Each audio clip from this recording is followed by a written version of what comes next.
నమస్కారం. వార్తా 9 news morning bulletin కు స్వాగతం. ముందుగా హెడ్లైన్స్ చూద్దాం. ఎల్లంపల్లిపై బీఆర్ఎస్ ప్రచారం అబద్దమన్న ఆది శ్రీనివాస్. ఎల్లంపల్లి నీటిపై బీఆర్ఎస్ నిలదీత, రైతులను తప్పుదో పట్టించొద్దన్న ఆది శ్రీనివాస్ వాస్తవాలను ప్రజలకు చెప్పాలని సూచన.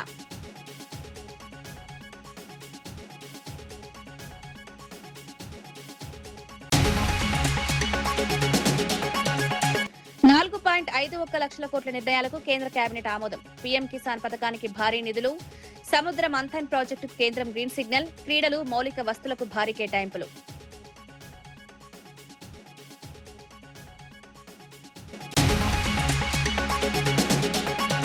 భువనేశ్వరి వ్యాఖ్యలపై లక్ష్మీపార్వతి ఘాటు విమర్శలు.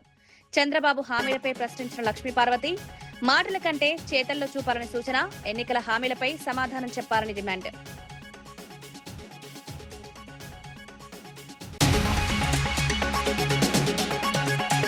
తెలంగాణ ప్రయోజనాలతో రాజకీయం చేస్తోందన్న దయాకర్. హరీష్ రావు ప్రజలకు సమాధానం చెప్పాలని డిమాండ్. అపోహలు సృష్టించద్దన్న ప్రభుత్వ విప్. రాష్ట్ర అభివృద్ధికి కాంగ్రెస్ కట్టుబాటు.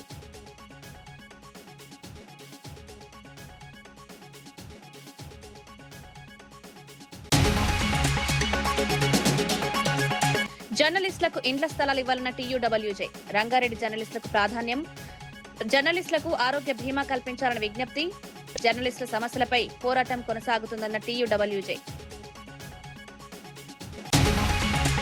ప్రభుత్వ విప్ ఆది శ్రీనివాస్, బీఆర్ఎస్ నేతలు హరీష్ రావు, కేటీఆర్ చేసిన వ్యాఖ్యలను తీవ్రంగా ఖండించారు. కాళేశ్వరం ప్రాజెక్టు లేకుండా ఎల్లంపల్లి ప్రాజెక్టుకు నీరు రాదంటూ బీఆర్ఎస్ చేసిన ప్రచారం పూర్తిగా అబద్దమన్నారు. ఎగువ ప్రాంతాల్లో కురిసిన భారీ వర్షాలతో కన్నేపల్లి పంప్ హౌస్ నుంచి ఒక్క చుక్క నీటిని కూడా ఎత్తిపోకుండానే శ్రీపాద ఎల్లంపల్లి ప్రాజెక్టు దాదాపు పూర్తి స్థాయి నీటి మట్టానికి చేరుకుందని వివరించారు.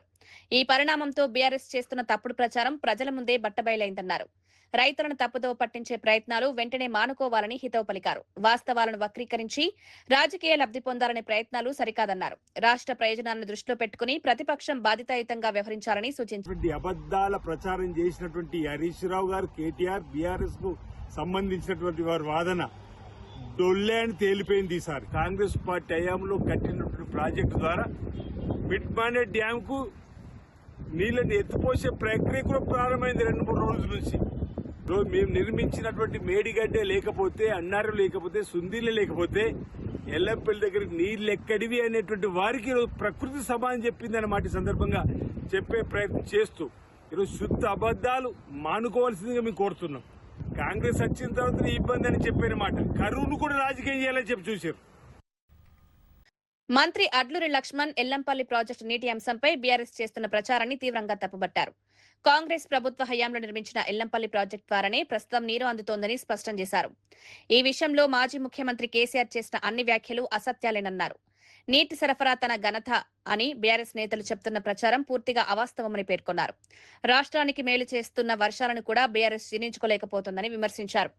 ఎల్లంపల్లికి చేరిన నీటిని కాంగ్రెస్ ప్రభుత్వ ప్రణాళికలే కారణమన్నారు. ప్రజలను తప్పుదోవ పట్టించే రాజకీయాలకు బదులుగా వాస్తవాలను అంగీకరించాలని బీఆర్ఎస్ కు సూచించారు. ప్రాజెక్టు నుంచి నీటిని విడుదల చేయడం జరిగింది. ఎవరు చేయలే, మా ప్రాజెక్టు వల్ల నీళ్లు వచ్చినాయి, మా ప్రాజెక్టు వల్ల సస్యశ్యామలైన అంటే మరి ఈరోజు కేటీఆర్ ఏం జవాబు చెప్తారో చెప్పమనండి. శ్రీపాద ఎల్లంపల్లి ప్రాజెక్టు ద్వారా భారీ వర్షాలతో వరద వచ్చి ఈ రాష్ట్ర రైతాంగం అంతా చల్లగా ఉండే, అన్ని వర్గాల ప్రజలకు చల్లగా ఉండాలని చెప్పి వర్షాలు కురిస్తే ప్రధాన ప్రతిపక్ష నాయకులు కొంతమంది ఏమంటారంటే అత్యంత బాధాకరమైన విషయం ఏంటంటే కరువును కోరుకుంటున్నారు. ఈ రాష్ట్రంలో కరువు రావాలి, కాంగ్రెస్ ఖతం కావాలి. ఇంత దురాలోచనతోని ప్రకటనలు చేయడం, నోటికి ఎంత వస్తే అంత ఆ విధంగా మాకొక 4 రోజుల అవకాశం ఇచ్చి చూడండి అని చెప్పి మాజీ మంత్రి హరీష్ రావు మాట్లాడతాడు. ఆయన మంత్రిగా ఆయన కంటే ఇంజనీర్గా పెద్ద పెద్ద మాటలు చెప్పిండు. ఈరోజు ఇరిగేషన్ శాఖ మంత్రి ఉత్తమ్ కుమార్ రెడ్డి గారు మొదటి నుంచి చెప్తున్నాం, ఈరోజు ఈ యొక్క ఉత్తర తెలంగాణకు సంబంధించినటువంటి 2023 డిసెంబర్ తర్వాత పెద్ద ఎత్తున ప్యాడీ పంట కూడా వచ్చింది. రైతులు పెద్ద ఎత్తున వరి ధాన్యాన్ని పండించారు. తెలంగాణ రాష్ట్రంలో అత్యధికంగా ప్యాడీ వచ్చింది ఎక్కడంటే ఉమ్మడి కరీంనగర్ జిల్లా. ఆ రోజు గౌరవ ముఖ్యమంత్రిగా ఉన్నటువంటి కాంగ్రెస్ పార్టీ ప్రభుత్వం నిర్మాణం చేసినటువంటి శ్రీపాద ఎల్లంపల్లి ప్రాజెక్టు ద్వారా, వరద కాలువ ద్వారా ఈరోజు పెద్ద ఎత్తున నీళ్లు సమృద్ధిగా వచ్చి రైతులతో సంతోషంగా నాట్లు వేసుకొని.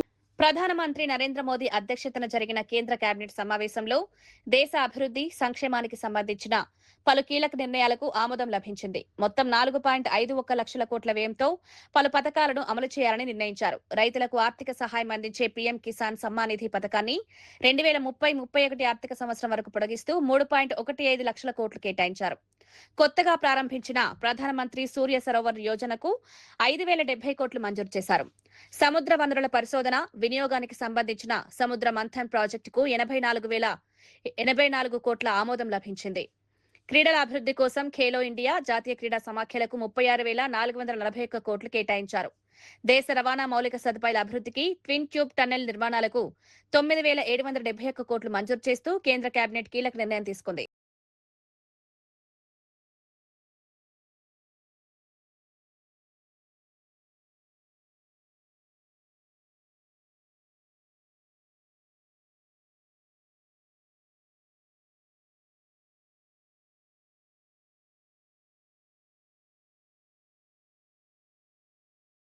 ఆంధ్రప్రదేశ్ సాధు పరిషత్ సభ్యులు శ్రీవ్యాస ఆశ్రమానికి సంబంధించిన వివాదాలపై ఆందోళన వ్యక్తం చేశారు. ఆశ్రమానికి ఉన్న ఆధ్యాత్మిక ప్రాముఖ్యతను కాపాడుతూ వివాదాలను శాంతియుతంగా పరిష్కరించాలని కోరారు. ఈ అంశంలో రాజకీయ పార్టీలు, నాయకులు జోక్యం చేసుకోకుండా ఉండాలని విజ్ఞప్తి చేశారు. ఆశ్రమ సాంప్రదాయాలు, వారసత్వాన్ని పరిరక్షించడం అందరి బాధ్యత అని పేర్కొన్నారు. ఆధ్యాత్మిక సంస్థల విషయంలో రాజకీయ వివాదాలు చోటు చేసుకోవడం సమాజానికి మంచిది కాదన్నారు. భక్తుల మనోభావాలను గౌరవిస్తూ అన్ని వర్గాలు సామరస్య వాతావరణాన్ని కొనసాగించాలని పిలుపునిచ్చారు. చర్చలు, పరస్పర అవగాహన ద్వారానే సమస్యకు శాశ్వత పరిష్కారం సాధ్యమవుతుందని సాధు పరిషత్ అభిప్రాయపడింది. ఒక ప్రశ్నార్థకముగా, ఒక అయోమయముగా, ఒక గందరగోళ పరిస్థితి ఆశ్రమం మీద నీలి నీడలు అల్లుకోవడం అనేది చాలా బాధాకరం. ఒక ఆధ్యాత్మిక క్షేత్రంలో దయచేసి ఏ పార్టీ అయినా కూడా, ఏ నాయకులైనా కూడా మేము చాలా ప్రేమపూర్వకంగా మేము కోరుతూ ఉన్నాం. ఇందులో దయచేసి మీ జోక్యం వద్దు. దయచేసి ఆంధ్రప్రదేశ్ సాధు పరిషత్తు రాజకీయ జోక్యాన్ని ఎట్టి పరిస్థితిలో కూడా మేము అంగీకరించేది లేదు. ఏవైనా సమస్యలుంటే మేము కూర్చొని మాట్లాడుకుంటాం. మరొక్కసారి నొక్కి వక్కానిస్తూ ఉన్నాం. మహత్తు కలిగినటువంటి వ్యాసాశ్రమంలో అవినీతి జరుగుతుందని ఇలా మాట్లాడుతున్నారు. దీనివల్ల ఏమవుతుందంటే మన హిందూ ధర్మాన్ని, మన సనాతన ధర్మాన్ని, మన ఆశ్రమ వ్యవస్థని మనమే కించపరుచుకున్న వాళ్ళం అవుతున్నాం. ఈ వ్యాసాశ్రమ పరిరక్షణ సమితిలో ఉన్నటువంటి గౌరవనీయులు, గురువులు, పూజ్యులు వాళ్ళకు గాని, అలాగే పూర్వ విద్యార్థుల పరిరక్షణ సమితిలో ఉన్నారు వాళ్ళకు కానీ మేము ఆంధ్రప్రదేశ్ సాధు పరిషత్ తరపున సవినయంగా ఒక విషయం మనవి చేసుకుంటున్నాం. మీరందరూ కూడా ఏ విషయం ఉన్నా దాన్ని గవర్నమెంట్ ద్వారానో, జ్యుడిషియరీ ద్వారానో చేయాలి తప్పితే అదే పనిగా ఈ సోషల్ మీడియాలో గాని, ప్రెస్ మీట్లు గాని ఇలా ఒక అనవసరమైనటువంటి రాద్ధాంతాన్ని సృష్టించడం వల్ల సనాతన ధర్మం పలచనైపోతుంది పబ్లిక్ లో. భోగాపురం అంతర్జాతీయ విమానాశ్రయం ప్రారంభోత్సవానికి ముందు విశాఖపట్నంలో వేడుకలు ఘనంగా కొనసాగుతున్నాయి. గ్రేటర్ విశాఖ మున్సిపల్ కార్పొరేషన్ ఆధ్వర్యంలో ఆర్కే బీచ్ లో mega flash mob, beach walk కార్యక్రమాలు నిర్వహించారు. ఉత్తరాంధ్ర అభివృద్ధికి ప్రతీకగా నిలిచే భోగాపురం విమానాశ్రయానికి ప్రజల మద్దతు చాటేలా ఈ కార్యక్రమాలను ఏర్పాటు చేశారు. విద్యార్థులు, యువత, ప్రజలు పెద్ద సంఖ్యలో పాల్గొని ఉత్సాహంగా సందడి చేశారు. సాంస్కృతిక ప్రదర్శనలు, నృత్యాలతో విశాఖ సాంస్కృతిక వైభవాన్ని ప్రతిబింబించారు. భోగాపురం విమానాశ్రయం అందుబాటులోకి వస్తే ఉత్తరాంధ్రలో పెట్టుబడులు, పర్యాటకం, పారిశ్రామిక అభివృద్ధి, కొత్త అవకాశాలు ఏర్పడతాయన్నారు. ప్రజల్లో అభివృద్ధిపై అవగాహన పెంపొందించడమే ఈ కార్యక్రమ లక్ష్యమని పేర్కొన్నారు. రేపు మన ఉత్తరాంధ్రకి ఎంతో ప్రాముఖ్యమైన అల్లూరు సీతారామరాజు ఇంటర్నేషనల్ ఎయిర్పోర్ట్ని ఆనరబుల్ ప్రైమ్ మినిస్టర్ గారి చేతుల మీదుగా మనం అందరం ఇనాగ్రేట్ చేసుకోబోతున్నాం. గత వారం రోజుల నుంచి ఎంటైర్ ఉత్తరాంధ్ర ఈ అకేషన్ని సెలబ్రేట్ చేసుకుంటుంది. ఉత్తరాంధ్ర కళలకు రెక్కలు అన్న ఒక స్లోగన్తో, నినాదంతో ప్రజలందరూ ఈ కార్యక్రమంలో పాల్గొనాలని ప్రభుత్వం చాలా యాక్టివిటీస్ టేకప్ చేసింది. దానిలో భాగంగా ఈరోజు విశాఖపట్నంలో బీచ్ వాక్ మరియు ఫ్లాష్ మాబ్ని టేకప్ చేయడం జరిగింది. రేపు పొద్దున సుమారు విశాఖపట్నం జిల్లా నుంచి 1,00,000 మంది జనాలు భోగాపురం ఇంటర్నేషనల్ ఎయిర్పోర్ట్, మన అల్లూరు సీతారామరాజు ఇంటర్నేషనల్ ఎయిర్పోర్ట్ ప్రారంభోత్సవంలో పాల్గొంచుకుంటున్నారు. ఎవరికైతే ఈ ఇంటర్నేషనల్ ఎయిర్పోర్ట్ ద్వారా వాళ్ళకు ఒక ఎకో సిస్టమ్ క్రియేట్ అవుతుందో, ఎంప్లాయ్మెంట్ ఆపర్చునిటీస్ క్రియేట్ అవుతుందో, ఫ్యూచర్ గ్రోత్లో పాలు పంచుకోబోతున్నారో వాళ్ళందరూ ఈ కార్యక్రమంలో పాల్గొనాలి అని చెప్పి గవర్నమెంట్ వాళ్ళందరికీ ప్రతి విలేజ్ నుంచి, ప్రతి మండల్ నుంచి బస్సెస్ ఏర్పాటు చేయడం జరిగింది. వాళ్ళందరూ ఎటువంటి ఇబ్బంది పడకుండా ఎయిర్పోర్ట్ చేరుకునే విధంగా చాలా కంప్లీట్గా అరేంజ్మెంట్స్ చేయడం జరిగింది. భోగాపురం అంతర్జాతీయ విమానాశ్రయంపై జరుగుతున్న రాజకీయ విమర్శలకు మంత్రి కొండపల్లి శ్రీనివాస్ ఘాటుగా స్పందించారు. ఈ ప్రాజెక్టుకు అసలు క్రెడిట్ ఎవరిదో ప్రజలకు బాగా తెలుసని స్పష్టం చేశారు. ప్రధాని నరేంద్ర మోదీ పర్యటనకు సుమారు 3 లక్షల మంది హాజరవుతారని తెలిపారు. ప్రారంభోత్సవ వేడుకలకు ఉత్తరాంధ్ర సంస్కృతిని ప్రతిబింబించే ధింసా నృత్యంతో ప్రధానమంత్రికి ఘన స్వాగతం పలుకుతామన్నారు. భోగాపురం విమానాశ్రయం ఉత్తరాంధ్ర అభివృద్ధికి కొత్త దిశ చూపుతుందని పేర్కొన్నారు. ఈ ప్రాజెక్టుతో ఉపాధి పెట్టుబడులు, పర్యాటక రంగానికి పెద్ద ఊతం లభిస్తుందన్నారు. విమానాశ్రయ ప్రారంభోత్సవాన్ని చారిత్రాత్మకంగా నిర్వహించేందుకు అన్ని ఏర్పాట్లు పూర్తయ్యాయని వెల్లడించారు. గౌరవ ప్రధానమంత్రి గారు తిలకిస్తున్నారు. ఒక గిన్నెస్ రికార్డు కూడా జరుగుతుంది కాబట్టి మరి ఖచ్చితంగా ప్రజలందరూ కూడా భాగస్వామ్యం అవ్వాలి.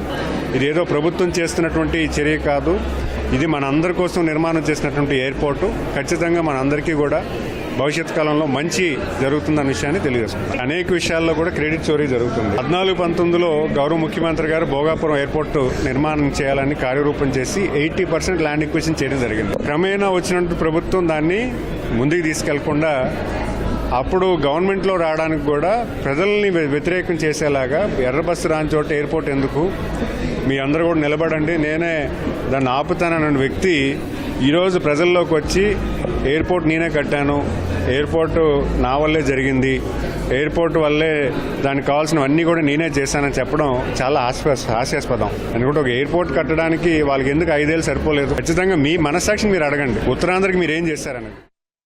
వైఎస్ఆర్సీపీ ప్రధాన కార్యదర్శి నందమూరి లక్ష్మీ పార్వతి టీడీపీ అధినేత చంద్రబాబు, నారా భువనేశ్వరిపై తీవ్ర విమర్శలు చేశారు.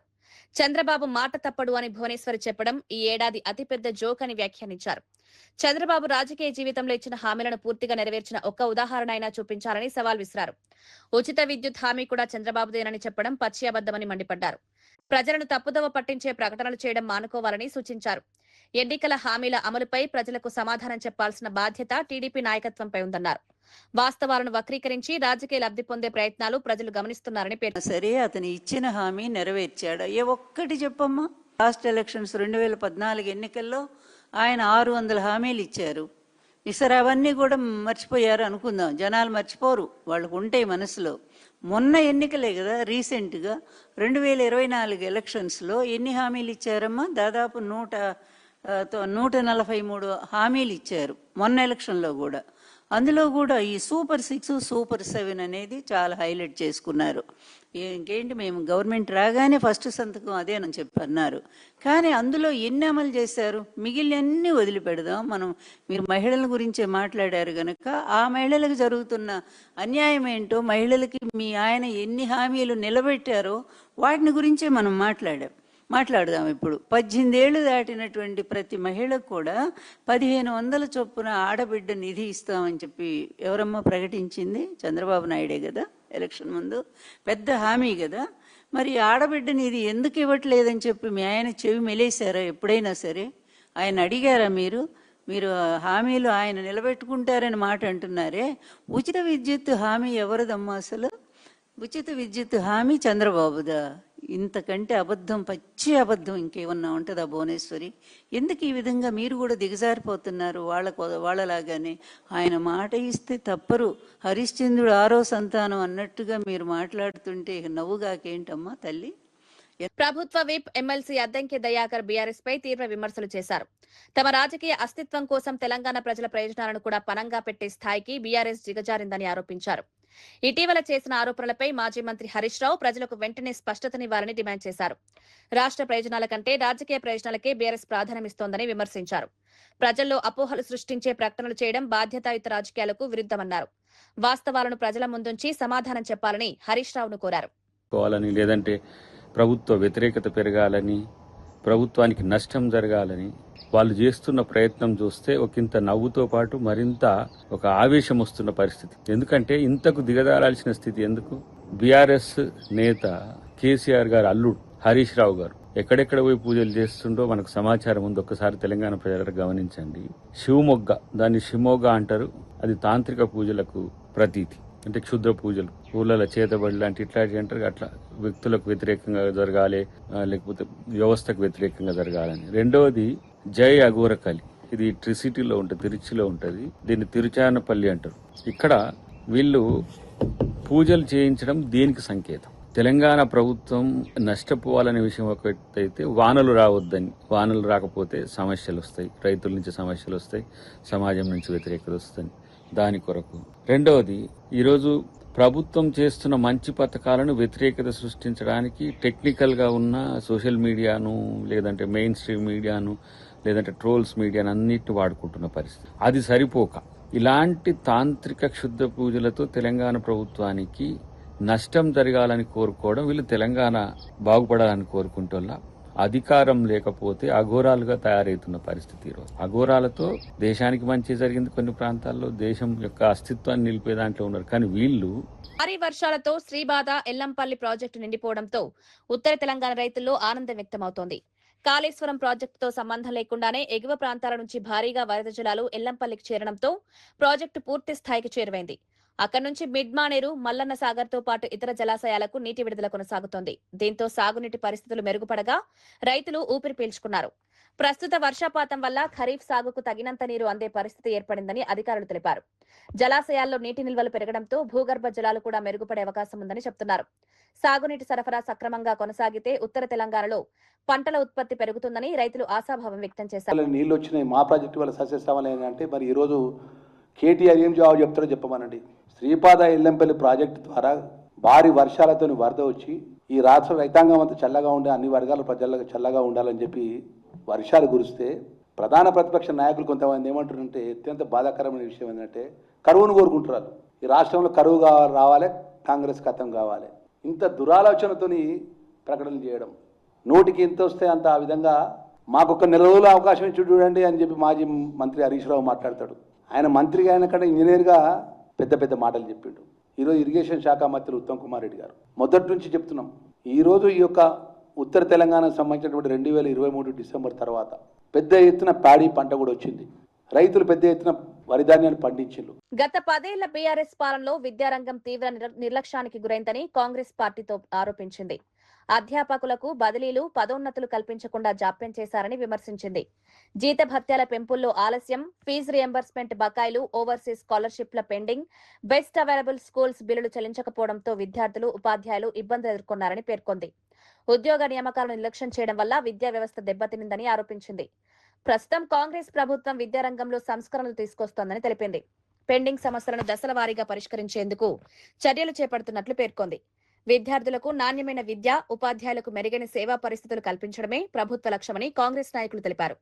ఇంజనీరింగ్ చదువుతున్న విద్యార్థులకు 2018 నుండి ఫీజు రియంబర్స్మెంట్ చేయకుండా ఇబ్బంది పెట్టింది మీరు కాదా?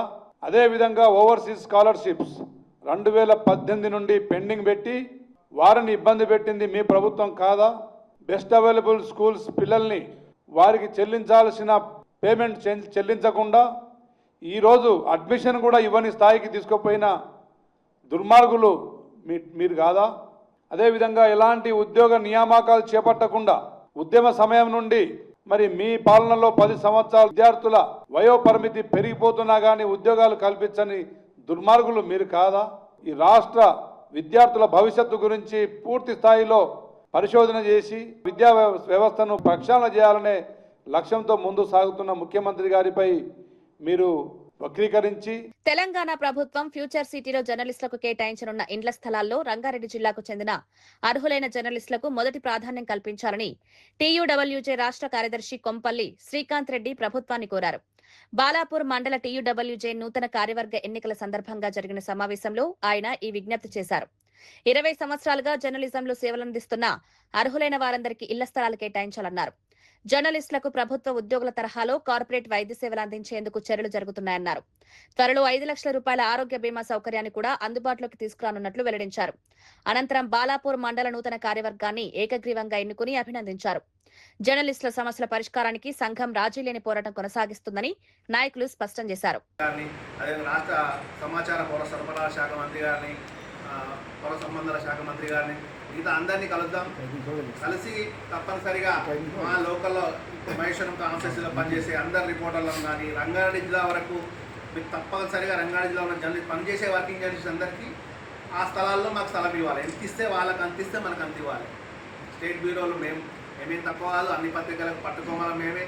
స్ట్రింగ్ అంటే మన మండల రిపోర్టర్లు అంటేనే అక్కడ పేపర్ నిండేదే మండల రిపోర్ట్ అవుతుంది. ఏదో సిటీ బ్యూరోలు స్టేట్ బ్యూరోలు రాసే ఒక ఐటమ్తో పేపర్ నిండవు. సో ఈ విషయం మీద మన కార్యాచరణ రూపొందించబోతున్నాం. మన జిల్లా కమిటీ ఈ అంశంలోనే ఈసీలో కూడా మొదటి ఈసీలో కూడా మనం తీర్మానించడం జరిగింది. ఈ కార్యక్రమాల ప్రారంభంలో నిర్వహించుకున్నాం. తదుపరి జరిగే మన వినతి పత్ర సమర్పణ కార్యక్రమానికి తప్పనిసరిగా మీరు అందరూ రావాలి. ఇది మొట్టమొదటి డిమాండ్ మనది. ఇంకా తదుపరి వచ్చినట్టయితే మనం అక్రిడేషన్ల వ్యవస్థ ఉంది. ఇప్పుడు అక్రిడేషన్లు గతంలో మనకు మండలానికి జనాభాను బట్టి ఇస్తుంటే ఇప్పుడు కొత్తగా మారిన నిబంధనల ప్రకారం ఈ పుట్టుకొస్తున్న యూట్యూబర్లు వాళ్ళ వల్ల కొంత కోత విధించాలని చెప్పేసి మన శ్రీనివాస్ రెడ్డి గారు కొత్త సిస్టమ్ తేవడం జరిగింది. కొత్త అంటే ఎవరైతే వర్కింగ్గా పనిచేస్తున్నారో వాళ్ళకి ఇవ్వాలని. అలా పనిచేస్తూ ఎవరైనా రాళ్ళు ఉంటే మాత్రం తప్పకుండా మన అక్రిడేషన్ కమిటీ మెంబర్గా మన శ్రీకాంత్ ఉన్నాడు. శ్రీకాంత్ అన్న దృష్టికి తీసుకెళ్ళి మనము ఆ సమస్య కూడా పరిష్కరించుకుందాం. సో దాంతోపాటు గారు ఒక కమిటీతో పనిచేస్తున్నారు. ఆ సందర్భంలో మనం కూడా తెలంగాణ ఉద్యమంలో పాత్ర పోషించడం జరిగింది. ఎందుకంటే మీరు ఒక న్యూస్ రాసినా తెలంగాణ ఉద్యమం కోసం రాసినట్టే. ఆంధ్ర పత్రికలు ఆంధ్ర యజమానంలో పనిచేస్తూ కూడా మనం ఇక్కడ తెలంగాణ ఉద్యమం కోసం సపోర్టివ్గా న్యూస్ రాయడం జరిగింది. వాళ్ళకు భాషగా ఇవ్వడం జరిగింది. మన మీద కేసులు అనే ఒక నిబంధనలు ఉండొద్దని చెప్పాం. ఈ కేసులు జర్నలిస్టుల మీద పోలీసులు కేసు పెట్టారు. మనం ఒక ఉద్యమంలో ఉన్నా కూడా పక్కన తీసుకెళ్ళి వేరే వాళ్ళని కేసులు పెడతారు. సో కేసుల నిబంధనలు లేకుండా మమ్మల్ని గుర్తించాలని చెప్పేసి మన రాష్ట్ర అధ్యక్షుడు విరాట్ అలీ గారు ఇటీవలే వీళ్ళని కోదండరామ్ సార్ గారిని వాళ్ళని కలవడం జరిగింది, కేశవరావు కమిటీని.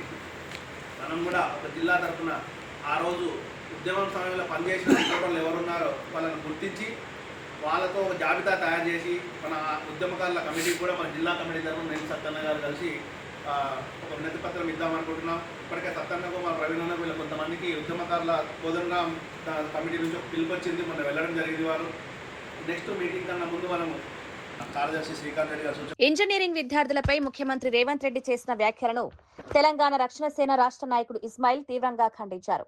ఇంజనీరింగ్ విద్యార్థులను అవమానించాలని చేసిన వ్యాఖ్యలు ముఖ్యమంత్రి అజ్ఞానం, అహంకారానికి నిదర్శనమని విమర్శించారు. దేశ నిర్మాణంలో కీలక పాత్ర పోషిస్తున్న విద్యార్థులపై ఇలాంటి వ్యాఖ్యలు చేయడం బాధాకరమన్నారు. ఫీజు రియంబర్స్మెంట్, ఉద్యోగాలు, విద్యా వ్యవస్థలో సంస్కరణలు కోరుతున్న విద్యార్థులపై అసహనంతో ప్రభుత్వం స్పందిస్తోందని ఆరోపించారు. విద్యాశాఖ బాధ్యతలు నిర్వహిస్తున్న ముఖ్యమంత్రి విద్యార్థుల మనోభావాలను దెబ్బతీయకుండా వ్యవహరించాలని సూచించారు. వెంటనే విద్యార్థులకు బహిరంగ క్షమాపణ చెప్పాలని డిమాండ్ చేశారు. కూడా ముఖ్యమంత్రి గారు గుర్తించలేకపోవడం హాస్యాస్పదంగా ఉన్నది. ఈ విద్యా వ్యవస్థలో సమూలమైనటువంటి మార్పులు చేయాల్సినటువంటి బాధ్యతాయుతమైనటువంటి విద్యాశాఖను కూడా తన దగ్గర పెట్టుకొని ముఖ్యమంత్రి గారు పదే పదే విద్యాశాఖ పట్ల, విద్యార్థుల పట్ల అలసత్వం ప్రదర్శించడమే కాకుండా తన అసహనాన్ని కూడా ప్రదర్శిస్తూ వస్తూ ఉన్నారు.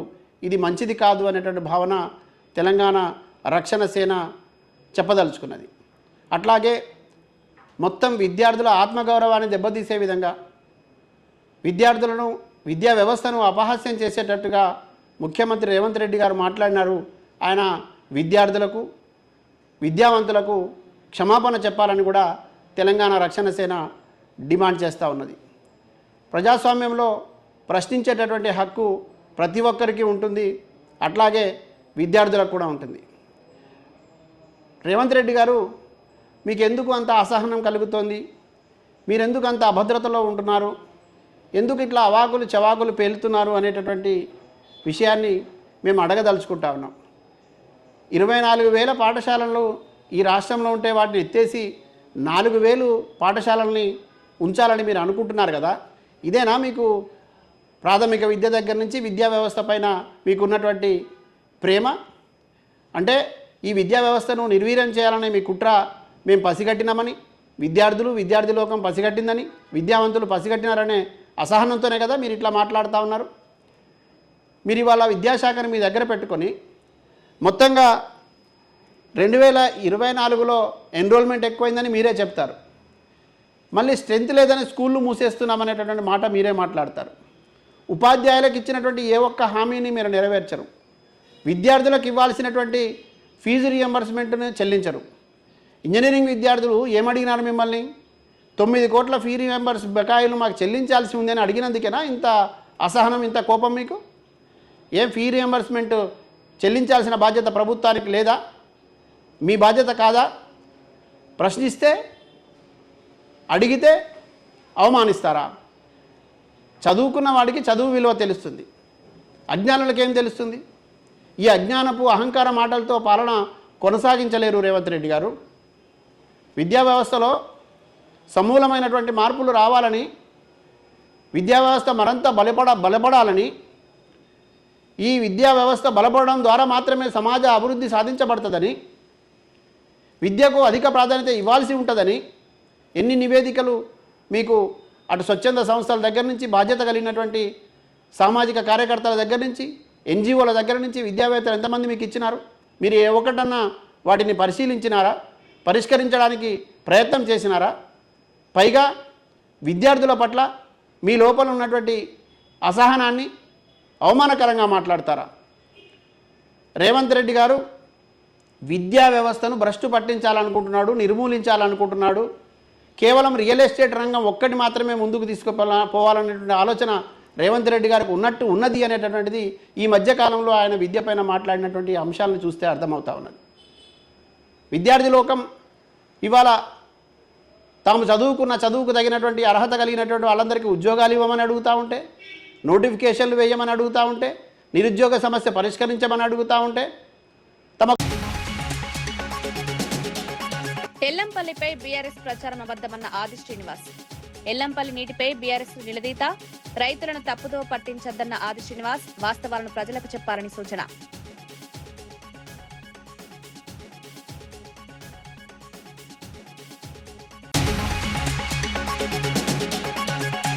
$4.51 లక్షల కోట్ల నిర్ణయాలకు కేంద్ర కేబినెట్ ఆమోదం. పీఎం కిసాన్ పథకానికి భారీ నిధులు, సముద్ర మంథన్ ప్రాజెక్టుకు కేంద్రం గ్రీన్ సిగ్నల్, క్రీడలు, మౌలిక వస్తువులకు భారీ కేటాయింపులు.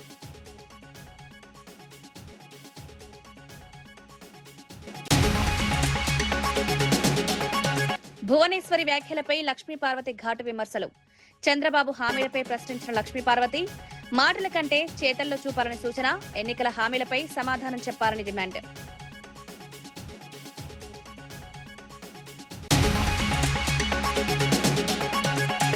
తెలంగాణ ప్రయోజనాలతో రాజకీయం చేస్తోందన్న దయాకర్.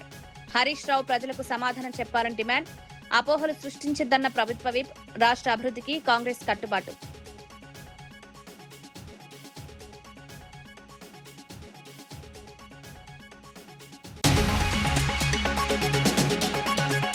జర్నలిస్టులకు ఇండ్ల స్థలాలు ఇవ్వాలన్న టీయూడబ్ల్యూజే. రంగారెడ్డి జర్నలిస్టులకు ప్రాధాన్యం, జర్నలిస్టులకు ఆరోగ్య బీమా కల్పించాలని విజ్ఞప్తి. జర్నలిస్టుల సమస్యలపై పోరాటం కొనసాగుతుందన్న టీయూడబ్ల్యూజే.